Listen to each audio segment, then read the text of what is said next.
So now we're moving on to the code part of find minimum diameter after merging two trees. So in the previous video, I had shown you the logic exactly how to perform this, uh, like do this algorithm. So basically, first we first basically initialize our sizes n and m, which is the size of edges 1 and edges 2, and what we need to do is basically build the adjacency list for each. So that is what we've done here. So that's the standard approach to build the adjacency list. And after that we're going to be moving on to getting the diameters of both the adjacency lists, right? So we get diameter 1 and diameter 2 by this function find diameter, and finally we're going to get the combined diameter, which is going to be the longest path spanning across two trees after merging them. So what this means is that once we have uh, connected the two trees, what is the largest diameter? This is exactly the largest diameter, right? So this is the combined diameter, and this value I'll be storing in this variable. So that is diameter 1 plus 1 upon 2, because since it is an unordered graph, we're counting the edges twice, so we have to divide by 2. So here, this is diameter 1 plus 1 by 2, then we have diameter 1 plus 1, 2 plus 1 by 2, and then plus 1 for the edge that we have connected, right? So after that, we return the maximum of these three values, as I had explained in the previous video, so you can watch that for more clarity. Now find diameter function in which we have two parameters, that is the size and the adjacency list. So diameter of tree we're getting using two BFS calls in this. The first BFS is to find the farthest node from any node like 0. So that could be uh, just to get the farthest node from any any node randomly chosen, right?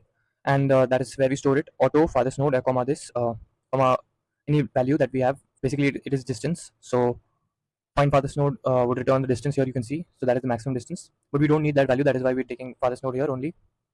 So we write find farthest node size comma adjacency list, and 0 0, which is basically the source node where we're starting from. So this gets us the farthest node from our tree 1, or the adjacency list of 1, tree 1. And the second BFS is to find the farthest node from the above calculated farthest node to get the diameter. So the first BFS is to get the farthest node from any node like 0, for example this, and the second would be to get the farthest node from this farthest node, which we actually calculated. Then this is done to get the diameter. So this is actually the diameter going to be. So find farthest node. This is the function, and here we are returning the diameter. So that was our requirement here. And here we have feeded in the farthest node. The farthest node that was originally calculated, that is this node, and we are calculating the other farthest node here. So these are the two farthest nodes to get the diameter. Now I'm making a function for the BFS, so it returns a pair of int comma int type, which would be storing the farthest node and the maximum distance. So it takes size, adjacency list, and the source node as the parameters. Now we're going to initialize a queue, the standard template for BFS, and then visited array, which is of Boolean type, filled with all false values. Then we push the source node inside the queue and mark it as visited. And we also initialize maximum distance as 0, and the farthest node we set as the source node. Now, while the queue is not empty, we calculate the length of this queue initially. So for going over each level, so this is the part where we're going layer wise. So in the first level, we have I is equal to 0, then I is equal to 1 is level 1, I is equal to 2 is equal to level 2, I is equal to 3 is equal to level 3, and so on. So firstly, we get the node and pop it, then set the farthest node as node because it is the last one to be popped out of the queue. And now we basically visit the neighbors of this node. So since we are traversing level wise, we get the neighbors. So we check if the neighbor is not yet not yet been visited, then we mark it as true and push that neighbor into the queue.